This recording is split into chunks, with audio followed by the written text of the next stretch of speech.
Welcome back to the Middle Tech Podcast. You've got Evan Knowles and Logan Jones recording out of the Awesome Inc. studio here in Lexington. We just sat down with Rick West, who's the CEO and co-founder of Field Agent.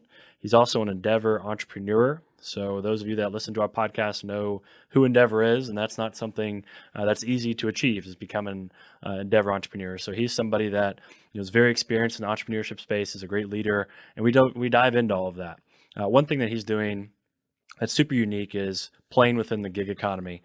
And the gig economy is growing tremendously. And he's got a really awesome company that is providing unique solutions to retail and CPG brands to help them understand what's going on the ground in the various locations their product is located. So this was a fun episode. And we talked about things ranging from their product to leadership to what it's like growing up in Kentucky. Yeah, and speaking of growing up in Kentucky, this is one that was fun for me just because Rick is an Eastern Kentucky guy. I'm born and raised in Eastern Kentucky, and he kind of talks about having that chip on his shoulder, being from Appalachia, working his way up into a company like P&G, spending some time in the corporate world, and then making that leap to go into entrepreneurship. And he just had some really awesome insights about general entrepreneurship and starting a company, and then some more tangible things around leadership and how you can be a good leader and an effective leader, whether you're at a larger company or whether you're at a startup. So he's kind of had a broad range of experience, and we're really, really grateful that he took the time to come on and share some of that with us on this podcast. So we're excited for you guys to listen. Before we dive in, like we always do, we just want to get a quick word from our sponsors. Middle Tech is presented by KY Innovation, the Kentucky Cabinet for Economic Development's entrepreneurship and innovation partner. KY Innovation exists to support and develop Kentucky's startup ecosystem, and we are proud to work alongside an organization whose mission aligns so closely with ours. If you're a founder building in Kentucky, you need to check out the resources that KY Innovation has to offer. You can find more information at kyinnovation.com. Middle Tech is sponsored by Render Capital, which is proud to present this year's 2022 Render competition. Are you a startup founder who could use $100,000? If so, our friends at Render Capital want you to apply. Render Capital invests $100,000 into 8 early-stage startups each year to help them scale their solution and attract future investment. Your startup should be one of those startups. I was one of those startups. My company, Simba, won in 2021. It's been an amazing experience. Patrick Henshaw and that whole team there at Render Capital are doing amazing things, helping entrepreneurs. And I encourage everybody to apply that has a startup that fits the criteria. And applications are open now, and the deadline is May 8th. To learn more about the Render competition and apply, go to render.capital/competition/ or check out today's episode description for a direct link. Again, that's render.capital/competition/. Our next sponsor is the Johnson Law Group and Brandon Johnson. Brandon represents my startup, and I've had great experience with them and works with companies from inception to billion-dollar valuations. Whether you are trying to formalize a side hustle or bring new technology to market, the Johnson Law Group is willing to help by offering a free 30-minute consult. Schedule yours today at thejohnsonlawgroup.com and tell him that we sent you. All right, guys, let's get into it. We are here with Rick West, who is the CEO and co-founder of Field Agent. He's also a UK grad, UK alumni. So we're always excited to talk to UK alumni. Evan and I both are graduates. Well, I'm a graduate. We won't get into that with Evan just yet from the University of Kentucky. Rick, thanks so much for joining us, man. It is great to be here. Listen, you guys are a bright spot in March. It's been a rough couple of weeks, but it's good to be here. Yeah, we won't bring that up too much either. It's been a tough March for all of us UK fans. But we're excited to hear about your background and how you got from being at UK to where you are now, being the CEO and co-founder at Field Agent. So let's just start by talking a little bit about where you're from and your background leading up to Field Agent. Yeah, I like to tell people I'm kind of a cross between Hillbilly Elegy, on Friday Night Lights. I grew up in Appalachia, in the eastern part of Kentucky. So for you folks that are listening have no idea what I'm talking about in the eastern part of Kentucky, where the tip of Kentucky touches West Virginia, Virginia, in Pike County, Kentucky, went to Belfry High School, grew up in the head of a holler. Now, I tell people that simply because most of them, don't understand it and really don't think that's a thing today, but it really is. And the second thing, this is a life regret. I blame my mom for this. I was actually born in Bethesda, Maryland. And that's at Bethesda Naval Hospital. That's so painful. to say that I wasn't born and raised in Kentucky, but from the time I was about 3, 4 years old, I was raised in Kentucky. So that's my background. And the reason it's important to talk through, especially as we get into leadership principles and tech startups and entrepreneurial thing, that culture pretty much made me who I am today. And I carry a lot of that with me. I don't apologize for that.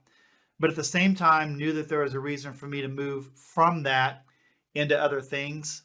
And that's kind of my journey from that Appalachian beginning at the head of a holler to kind of a tech startup of where I am today. Yeah, I can relate a lot to that because I'm from Eastern Kentucky as well, kind of more of the northern part of Eastern Kentucky and Ashland, Kentucky. But there's just that, I don't even know how to put the culture into words really, but you kind of have the influences of coal country and you're back kind of in the holler. And there's really just this idea that that area is really downtrodden and there's not a lot of opportunity there. So to me, and I know to you as well, it just means a lot to find a different path other than kind of the traditional ones. So talk us through your educational background. So I mentioned you went to UK. Talk about what you did while you're at UK and then where you went after that. Yeah. So I'm one of those first gen guys that went to college from my family. My brother's about 3 years younger. He's a coal miner today, so he's probably a mile down in the mountain digging coal, keeping the lights on. Or actually, he works in metallurgical coal, so he's actually making sure we can still melt steel. But at that time frame, as I'm finishing up school, I knew I didn't want to work in the coal mines. My dad's a railroader. All great guys. Listen, I'm so proud of my brother. Great guy. But I knew I wanted to move forward and had to decide between college A or B, and chose Kentucky for a couple of reasons. One, it was the largest school that I could get into that would create education A. But I'm like a lot of people probably on this podcast, I'll describe it as I spent a year and a half in pre-business. And pre-business means I spent a year and a half in engineering that kicked my butt. My background is, I remember my first Calc 1 class, they literally covered everything that I'd learned in 2 years of high school the first week of school. And in between classes, these guys are talking about theorems and theories. And I'm like, who cares, man? I mean, so I pushed really hard for a year and a half. And then I had my very first business economics class. And I thought, man, where has this been all my life? I got it. That concept of business and what it means. And so I quickly pivoted, took an extra half lap, but I majored in personnel and industrial relations. So today that would be organizational effectiveness, kind of an HR degree. Love teams. I was an RA at Hagen Hall. If you guys know where Hagen Hall was, man, I was an RA there. Leadership thing was there, fraternity, all the things associated with it. But I take you down that path to say that the education piece helped me understand that I could be a leader in more of a white collar engagement job versus something that was going to require me to be kind of a straw boss leader over here. And that education of the book side, right? Teaching you how to do the right things, take the right classes, but also the experiences of an RA, having the right kind of internship. All those things happen in that 4-year period, primarily because of relationships. And I'll tell you an interesting story on the relationship side. Education matters, but if you guys are listening to this, especially those, Evan, that may not have stayed 4 years, the relationship piece was important. I can remember a guy by the name of Mark King, and I still can't find Mark. I can't find him on Facebook, LinkedIn, anywhere. But Mark was a freshman with me, and I entered school. And again, for those of you guys that know Kentucky, very, at that time, preppy, Madras shorts, Izot stuff, pink shirts. I entered into Kentucky wearing football jerseys, baseball shirts, jeans, and high-top Converse tennis shoes. And about 6 months in, it's the beginning part of my second semester, Mark's like, man, you're just not going to make it here. You've got to wear a shirt with buttons. I'm like, nah, I got this, man. I'm good. And I had a great friend. I mean, these are guys from Winchester and Richmond that really came alongside me. And Mark took me to the Fayette Mall, took me to Doll Hairs, bought my first Basswegians, such sweet shoes, duckhead pants, khakis, starched, just fantastic, right? 2 button downs, a blue blazer, and a couple of ties. And he said, you're going to make it now. So without the relationship side of education, again, I'm in classes and I'm finally starting to excel, but I've got a guy over here that says, Rick, socially, that's not going to work. And we would even go into the conversations of people trying to help me enunciate words that I struggled with. It's like, man, as soon as I open my mouth, they're like, ooh, man, I know where you're from. I'm more of a generic accent now, but I had a really hardcore Appalachian accent, and those people came alongside me and educated me in ways that the book smarts wasn't going to help. And these are people that genuinely cared. So I tell the folks that are listening now, man, you gotta focus on relationships, because the people that care about you, that education is as important as school. And even if you choose not to go to school, if you ignore the relationships and think you can do this on your own, you're naive. So that was kind of a two-pronged approach of education that got me through UK.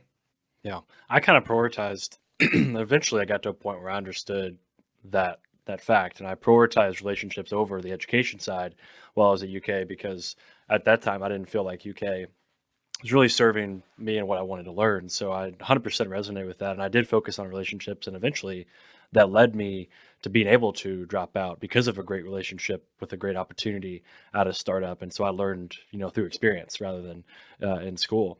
But so you graduated, and then did you go straight to P&G? Talk about, those beginning years for you in the professional space. Yeah, I did. I had no right to start with P&G. Man, I had no clue what corporate America was going to be, let alone one of the largest companies in the world. So I had a fraternity brother that came from the right school, was educated the right way, went to Kentucky, was ready to go, started at P&G, and I'm getting ready to interview. I'm in love. I'm engaged. I'm going to start work after school, having no clue what I was going to do. And this guy, his name is Charles Dukas, came alongside and said, "Listen, Rick, you can do this. You're exactly what P&G is looking for." And so he helped me with the application. I applied, put that in, and in a 1 day process, I went through a 6 month interview process in 1 day. And it was all because of that relationship. I mean, the tweetable quote here for both of us is that I find that success most often follows the path and depth of relationships.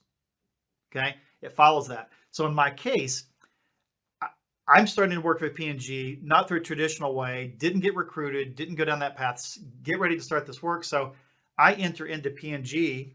You got to get rid of your khakis. You got to buy the wool suit. You got to buy wingtips, the whole thing, right, to get started in corporate America. And it almost felt like I was starting over again, because that accent I lost, it was still there for P&G. The approach I took still wasn't quite like the Ivy Leagues that they were. I wasn't quite where I needed to be. But I knew I could make it happen. I knew I could work harder, and I was smarter than the folks next to me, maybe not education wise. And again, within P&G, once I started, I had 2 or 3 people come alongside me and said, you can do this, and really help me kind of progress. And from that, listen, I had a 17-year career, 10 years in Cincinnati, 3 years in Florida, spent 2 years in Hong Kong, a great Asia assignment, spent up my last year in Bangkok, Thailand. Those 3 years as an expat, traveling all over Asia as an international manager, was fantastic. And that really grounded me in the work style and understanding how business works. But those last 3 years in Asia, man, that was like being in a startup mode for 3 years. It was like the wild, wild west. And that gave me my first taste of what I could do as an entrepreneur. Because when you're going to Indonesia and you're going to Singapore, and then you're jumping back up and you go to the Philippines, then you go to India, those are very different pieces, and you had to be someone who could think on your feet. And that gave me that taste of the entrepreneurial spirit I needed. And I knew from a corporate standpoint, I was either going to stay with P&G 30, 40 years, or I needed to get out now. And that's when I made the decision to move on. And you have a message to people that might feel like they're stuck in corporate jobs. So you mentioned there that you got a taste of entrepreneurship. I'm sure at some point in everybody's life, they might get some kind of taste, maybe not. But what's your message to somebody that might feel like they're stuck in a job that they don't like, and maybe they're thinking about entrepreneurship? What do you have to say to them? Yeah, I give you the best advice I received after I made the decision to start, which will tie back into your question. The best advice I ever received, that the only thing that people get from this podcast is that as an entrepreneur, you're only as good as you invoice and collect. If you can't do that, it's an expensive hobby. And so what I tell people that are in corporate America, I said, first of all, my life view, my worldview says, never run from something, always run to something. So if you're in corporate America today, if you think this sucks, man, it's going to suck on the other side. I mean, do not run from this. You have to have something to run to. And don't run to something that's kind of interesting to you and your mom and your dad and your girlfriend and 3 other people said it's a great idea, go find something that is a solution to a problem that you can excel at. Do the hard work nights and weekends to make that baby work. Get a stranger to pay you. Leave corporate America and go to something. Because if you leave before then you're going to wallow, man. You're just going to aimlessly go out there. You're going to get another job, another job. So never run away. Always run to. But if you're going to run to a new job and career, that's one thing. But if you're going to run to a new entrepreneurial type of thing, if you don't have the right solution to a problem and you can't get someone to pay you, you may as well move back home because you're done. And so that's kind of my advice for folks that are wanting to make that move. Yeah, I really like that advice because I was admittedly very naive about entrepreneurship when I was at UK. I had this idea when I was in my 19, 20, still young in college that, I'm just going to come out of UK and I'm just going to immediately be an entrepreneur. How hard And can it be? oh, how hard can it be? Everybody, so many people does it, surely I can find a way to make a couple of $1 million, no big deal. And I learned pretty quick through starting my own company. It was I would call it more of a side hustle looking back at it, but I just started flying drones and taking videos and pictures for real estate agents, how hard it really is and how much goes into it. But, just getting in there and getting your hands dirty with it is by far the best way to learn. So talk about what that experience was for you when you're like, okay, I'm running to this new opportunity. What was that kind of first step into entrepreneurship like for you? Yeah, here's another hint for folks that are going to leave, and this is especially true in large corporations. So my wife and I both work for P&G. We're in Thailand. I've got 2 friends here working for P&G, and Procter actually became our angel investors. And they became angel investors because they gave all 4 of us separation packages. Now, again, we've been there long enough. Think about having a year plus a salary, full medical, an education stipend that we use for legal fees and understanding how to put together things from an education standpoint. Or we could have just gone backpacking for a couple of months and hung out and blown the money, right? So coming into this, if you're stressed out today and you see that, oh my gosh, I see where this company is going, take that package. And I'm telling you, there's no strings attached to a separation package. The angel investor is going to give you some cash is totally different than your own cash. That's number one. Just go down that path. The second thing is, if you think about just that initial entrepreneurial piece, we started September 1st, and within a few days, we're getting ready to go for our first client. And this shows you what the reality that was happening in our world. And so as that first trip came, and we're making the trip, and we're going down this path, we take a flight, we get as far as Memphis. We're going to Memphis. And they said, oh man, the flight is canceled. You're not going to make the next flight. It's a mess here. I look at my business partner, Henry Ho, and I was like, oh man, we're going to miss our first client meeting. And, we were staying with friends. So we had to pay for the hotel. And we walk into a cafe and we watch the second plane hit the World Trade Center. So not literally 10 days into the, hey, father-in-law, I left my job. Don't worry. We just adopted a daughter from China. No job, no car, no nothing. All your buddies are like, are you guys going to come back and try to get your job back? 9 days got slammed. So coming into that, you then have to ask the question, is my thesis, is my idea still good, even in the worst of times? And we had long heart-to-heart conversations about that. And we all lowered our heads and said, yeah, this is still the right thing for us to go do. And for the next 6 months, it was crazy. We spent way more time visioning things at lunch and what we're trying to do, but we tried to be productive.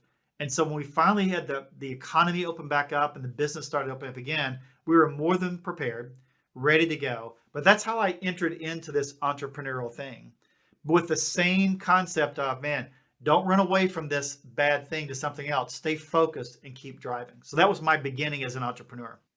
So how about the origin story of Field Agent now? So we wanted to talk a bit about the current startup and how you came across that problem and the solution. So talk about that origin story. So think of it in terms of, as you're listening to this, everyone thinks, oh wow, you were an amazing success. It's amazing it happened in a year. Field Agent came at year 10 of the entrepreneurial story. So for 10 years, I'm managing 5 LLCs. It's business A, but we're just figuring out how this thing is going to work.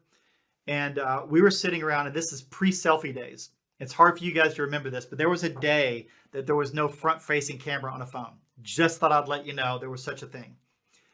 The business environment in 2009 was BlackBerry, maybe a flip phone. The iPhone 3S had just come out, had a 2 megapixel camera, fantastic phone. It was the rage. And if you're really cool, you had a BlackBerry and an iPhone. And so we had to shop a marketing company, shop a research firm, and we were trying to determine, could we use this iPhone to capture photos inside of a store or to do research inside of someone's home? Because we're flying people all over the United States. They have to go to stores and inside of homes to capture data. No one was doing it. 3 months later, we're sitting around, Googled on our phone again. No one's doing it. And we thought, man, we're going to be like those guys that invented Facebook and Instagram, but we're too busy. And we're at a party. And it's like, dude, Instagram, I thought of Instagram first. I just didn't have time to do it. I said, we're going to look like idiots. So we started working nights and weekends again for about 9 months.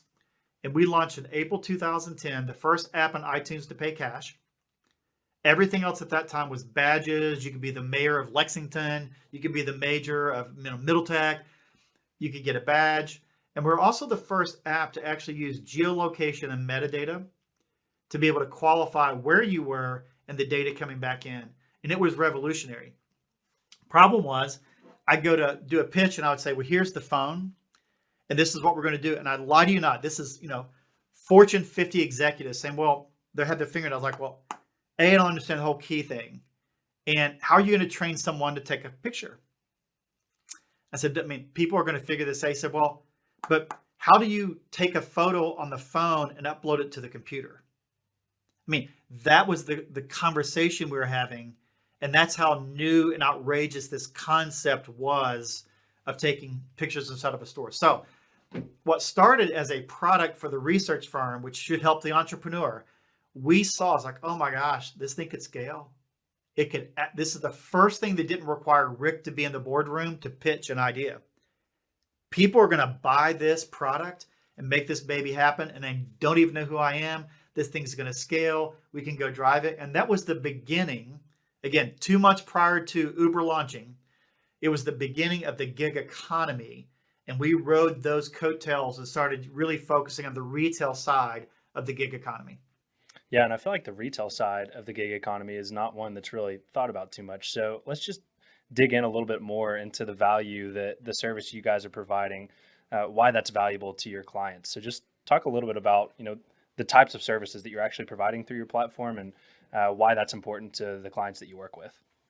Yeah, so oftentimes, and you see this especially true during COVID, is that you could hire people to do services for you, but that's always going to require contracts, lengths of time. And the services that we actually use gig workers, everyday people to do is go into a store and take a photo and tell me the price.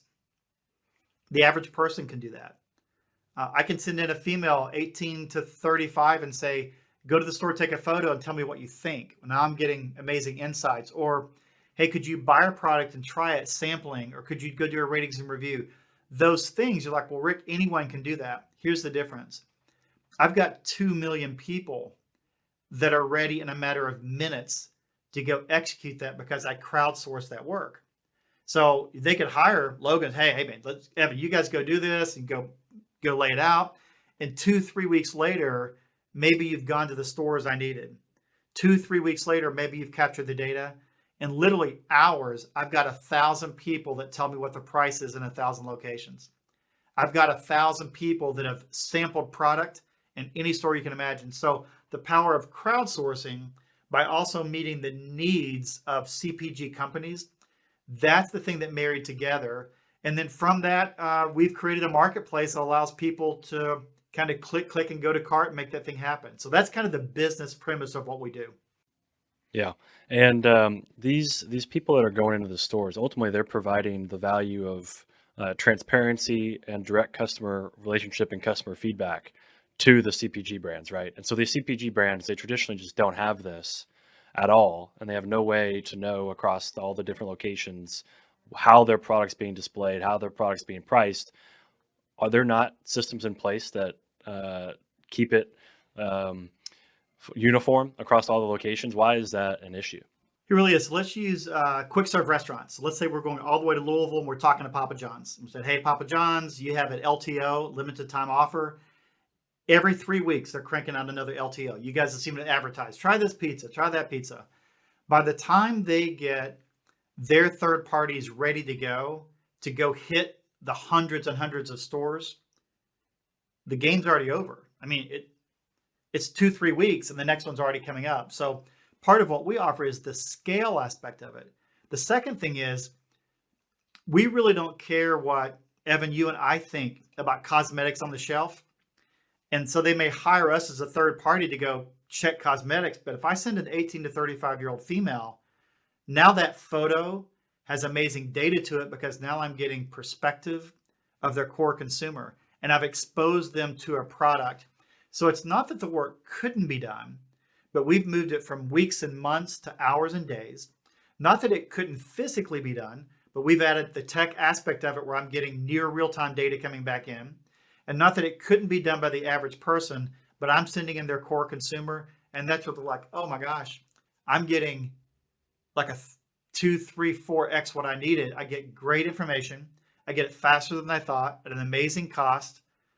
I get my core consumer engaging. It's crazy. And so I'm one of the few people you'll have on this podcast that actually can pay people that are listening. So man, if you download our app, man, we think we've given away something like 40,000 beers in the last 6 months. Man, if you're a Bud Light Seltzer person or a Bud, man, we're your guy because we'll pay you to try the beer and reimburse you for it. The number of pizzas we've given away and the number of things. So we are the guys that you want to make an extra $5-10 this weekend and get some food. We're the guys you want to download and use. That's interesting.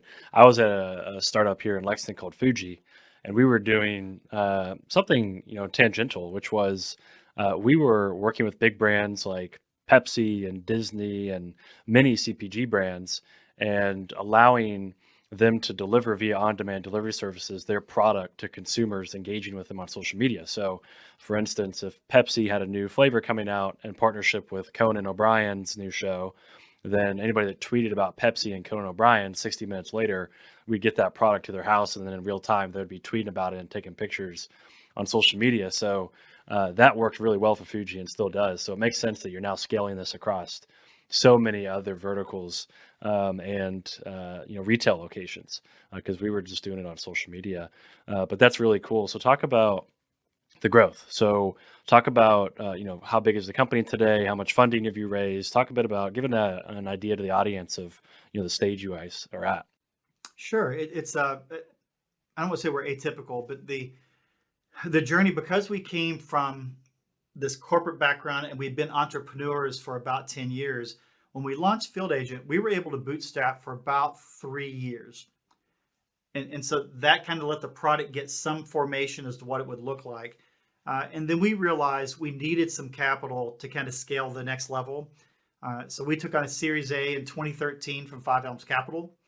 From that, we did a follow-on investment out of the same fund a couple of years later. So we've raised about $4.5 million, from them. Now if you fast forward from that now, 6-7 years, we're back kind of in the bootstrapping world again. And we're in the process of talking through what does a Series B look like? What does it look like for the next piece of investment? Where we've grown well over the last 6-7 years.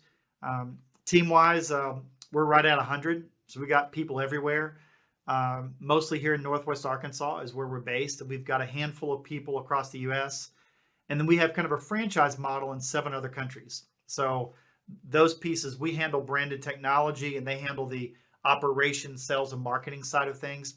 So from the U.S. across every zip code to 7 countries across multiple categories is kind of where we are. And you guys know, as you talk to people on this podcast all the time, growth is not for the faint of heart. If nothing else, we've had to understand what controlled growth means to be able to grow in the right way, because the joke is true, is like only people that have money make money. Man, you cannot run out of money. You cannot run this thing to the ground, because sometimes growth will choke you. And so that's where we are today, is make sure you've got really good controlled growth and where you're going, to make sure that we've got all the things in place as we continue to scale this thing moving forward. Yeah, I've been in a company where the growth did choke the company and ultimately led to a poor outcome temporarily. The company's doing well now. I'm talking about Fuji, but we overgrew. We were too aggressive, and that choked out our cash. We ran out of cash. Which happens. And an entrepreneur says, "How can that happen? I've watched all the movies." I'm like, "Well, you're watching the wrong movies." Because it's It's really hard not to important. want to grow rapidly when you get signals, right? How can you not grow? And then there's that whole concept of I'll talk about chasing shiny objects. Like we try to stay within our rails, and we're tremendously creative within our rails. So another classic mistake that entrepreneurs make is that they solve a problem, they've got a product, but their client is sending them left and right, or their buddies are saying go left and right. They chase shiny objects, and they get into a lot of problems. It's really really bad because you can't fund all those shiny objects, right?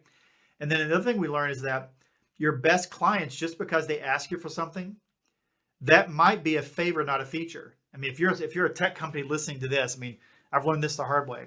Wait a minute, my best customer wants this. Obviously, a feature. I'm going to scale it, and everyone wants it. And you're like, no, they don't.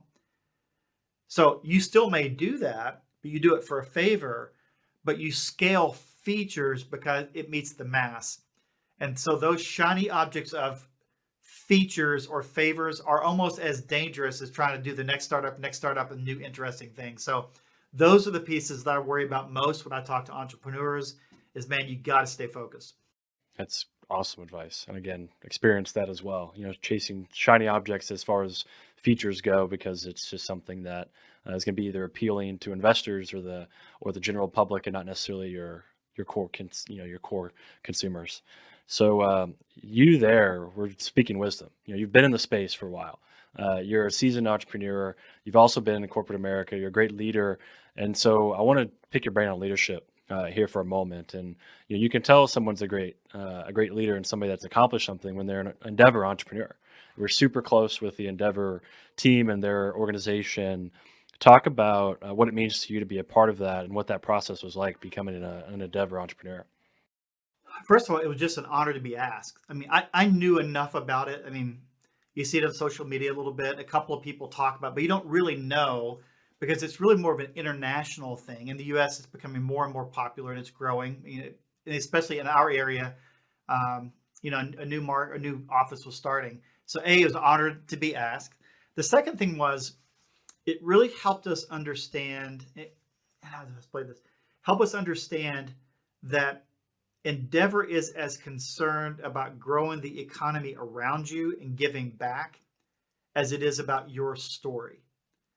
And once we started kind of peeling back who we were, we realized that's who we that's who we are. We do a ton of lunches and breakfasts with people in the area, and we give back, and we work within the community. And that's when the light bulb went off for them and us. I was like, wait a minute, we really are a fit. Not only are we a great company for all the things we kind of talked about, and there's a lot of those out there, but the community aspect, giving back, helping other people grow, we were the poster child for that. So that was encouraging, but B, it put pressure back on us to say, okay, you can't just talk it, you need to walk it, man. You need to really make sure that's important. So the process for us, as you know, is pretty rigorous. If you've talked to folks that have been through it, we were blessed to actually make this thing happen in Atlanta. We didn't have to travel halfway around the world. It was one of the few times it was in the U.S. Went through a tough process there and didn't think we were going to make it. I mean, we had a couple of people push pretty hard. Is like, I think these guys are too old. I don't think they're going to be able to really pour in. I think they're focused on this, and we really had to sell that we were the right folks to get back. We were the right ones to be able to see this thing grow in a different way. And so it was a little humbling. It was the first time in a while that we were challenged by really thoughtful, smart people on our business model and what we were thinking and how we did community and what it meant to be a leader in a community. So that part was pretty cool, but a little bit humbling as well. Yeah, I think that's a testament to how great of an organization Endeavor is. We've been working with them in some capacity for probably 3 years now. They've sent us so many great entrepreneurs to have on this show, and just kind of that. I think to distill down what you're saying is just adding that level of accountability. It's like, hey, you're an Endeavor entrepreneur, and we expect you to behave in this way and to help those other entrepreneurs that are in this network and that are part of your ecosystem as well. So I love the way that you put that. But to stay on this kind of leadership vein here, transitioning from your time at P&G into a startup definitely requires different types of leadership styles. So kind of talk through how you change your leadership style coming from corporate America and then going into the entrepreneur ecosystem. So it's interesting if you're listening to this, you're thinking about branching out and becoming an entrepreneur. What's interesting is that you become the CEO, owner, the top guy like in 24 hours. So all this time you spent in corporate America trying to go up the ladder, worried about what people think. Just until you have Series A or something, you get a board, it's like you're just the boss now. And that transition is more difficult than you think because there's no more structure. It's your structure. But what if I don't have a management principle? Well, I was living by this one and I didn't like it. So what's my new one? So coming into it, I realized that I needed to take the good from corporate America and take that and look at what I've always dreamed that should be better and put that together to have our own thesis as to kind of how we do work. And the classic, flat organization, minimize titles, all the cool stuff you read and hear about is really hard to do. Because when you go from 10 people to 20 to 50 to 75 to 100, I can't have 100 direct reports. Hey, Rick, I thought you were going to have a flat organization. I'm like, but oh, so you were just talking smack over here. You didn't really mean it. Like, yeah, I meant it, but how do I scale? And so coming into it, I realized those are things we had to think of. Leadership style, I realized more than anything is that in organization, especially as you go from a couple of buddies to 5 people to grow, people are going to be a part of what you do because of your vision of being something bigger than themselves. Really, really important.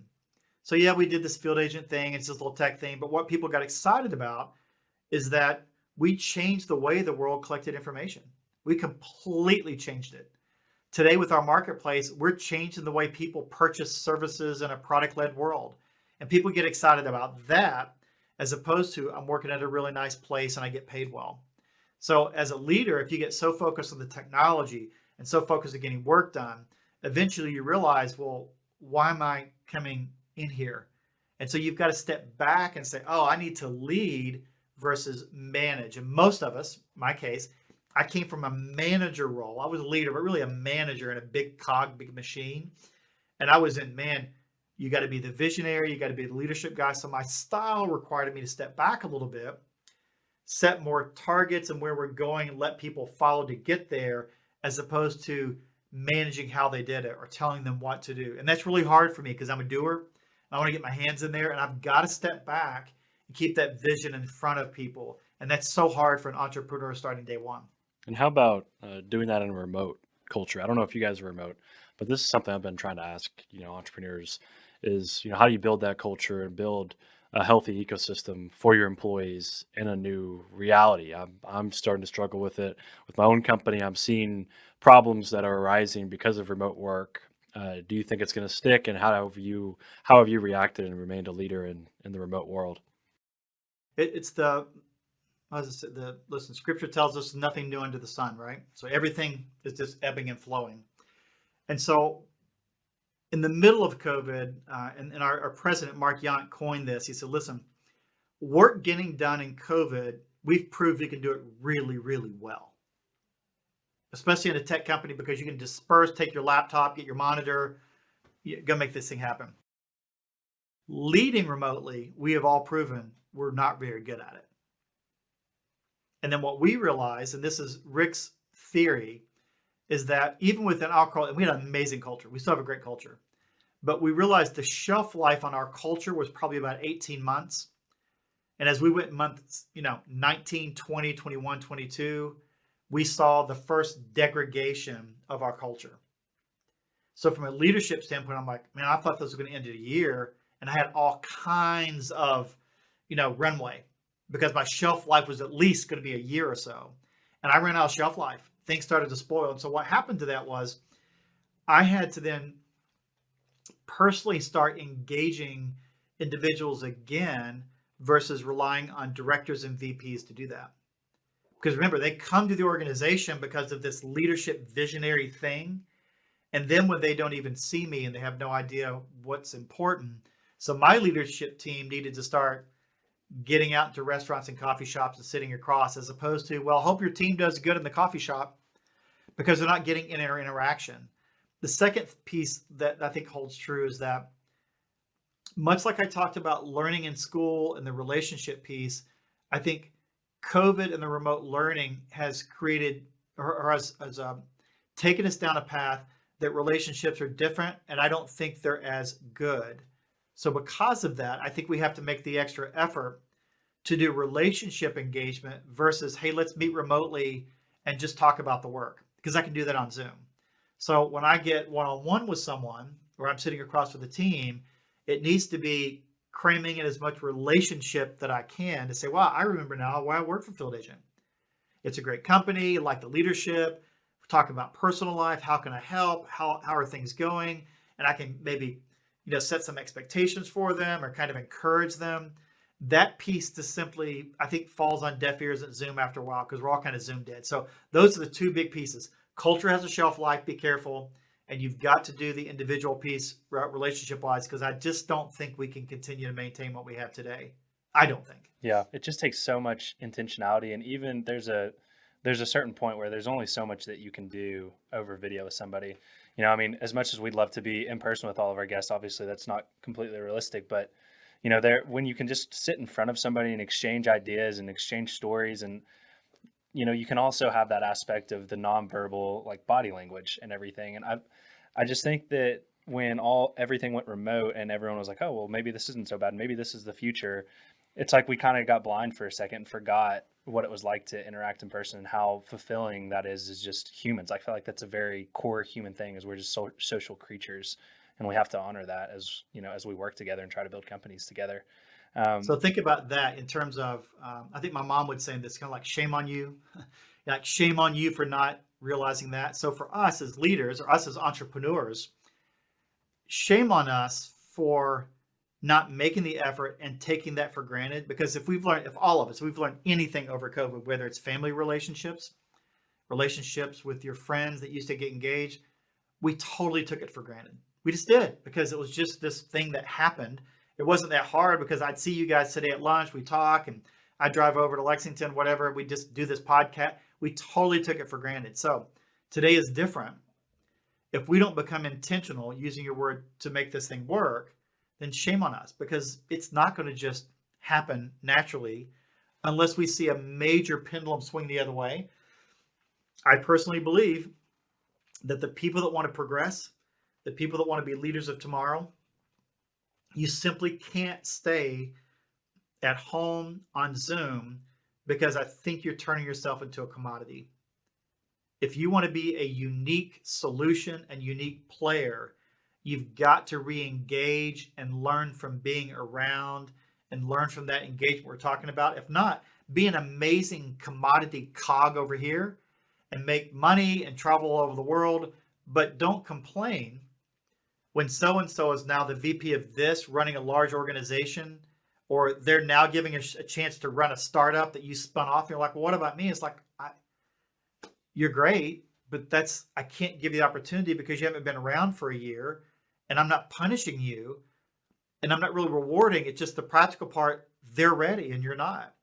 And I think you're going to see huge, huge issues with people complaining and entrepreneurs and leaders saying, you're just not ready. Well, why not? Well, you've been on Zoom for 2 years, but you've had a great time traveling the world. And there's nothing wrong with that. I mean, trust me, I don't know if I would have made that decision when I was 25 and hanging out. But there is a reality check that says you have the physical presence and the osmosis that we would learn from an Evan and a Logan it's just intangible, man. You can't understand it unless you're there. And I think the pendulum's going to have to come back the other way. That's Rick's prediction for the day. I Yeah. love the term osmosis there, just to pick up on that real quick before Evan chimes in. That's such a good way to describe what's going on when you're in person with people, especially in a startup environment.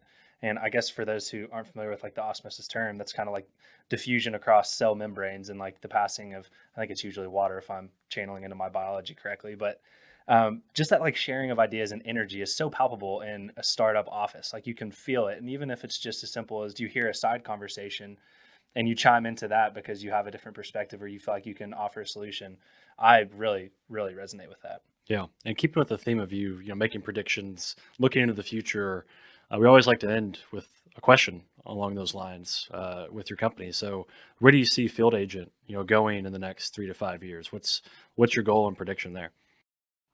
Yeah, I think you're going to continue to see our suite of products grow and the right type of controlled growth that we're talking about. The bet for us, and you can mark this date because it's almost in ink. It's really close, and I'm not a pencil guy, okay, but it's really close. June 17th, we're really looking at a marketplace and how we're creating this interesting B2B e-commerce experience, and that's going to be a major rollout for us. So while we're doing that work today, we're making changes from kind of that beta version to kind of relaunch the entire marketplace piece. And we think that's how we're going to scale. We can no longer scale organically and through M&A. We're going to have to scale with partnerships and engagements. So as we create an Amazon experience for B2B services that have been productized, that's where we're going to continue to scale this thing. So I think you're going to see me in 2 or 3 years realizing that, yeah, we had Field Agent products, but Rick, your product suite covers 100 vendors across 500 products, and we are the single go-to solution, kind of that one-stop shop for Amazon effect for that B2B marketplace. And that's what we're driving today. So we're not pivoting. We're taking it to the next level over here, and we think it's just a natural progression for us. We're excited about that. Yeah, well, we're excited to continue to watch that growth and root for you guys over here at Middle Tech. So before we let you go, we always like giving the guests an opportunity to kind of plug any websites that they want to send our audience to, or if they could connect with you personally in some way, let us know where our audience can find you. Yeah. Listen, I'm a LinkedIn guy. Let's not overthink Slack and email and 20 other ways you can contact me. Just look for Field Agent Rick West on LinkedIn. DM me. You'd be surprised what I'd say yes to. If they're friends of this podcast, I'd give them the 45 minutes to talk about entrepreneurship and what it means. That is the giving back aspect of it. So for me personally, it's there. If you want to know more about what we do, it's fieldagent.net. You go play around with it, see our products, and go to our marketplace. It's going to click on shop and get in and play around. We're literally the best solution in town as it relates to engaging products and services at retail. And if you might want to make a little extra cash, man, download the app. It's the orange with the white tie. Download the app, make some extra cash this weekend. Let me buy you a pizza and a beer. I'm that guy. I love that. Well, Rick, I'm so glad we got connected. This has been an awesome conversation. Thank you so much for the kind words you've said about Middle Tech and your support of what we're doing. So it was great to talk to you, and we're excited to stay in touch. You bet. Look forward to next time.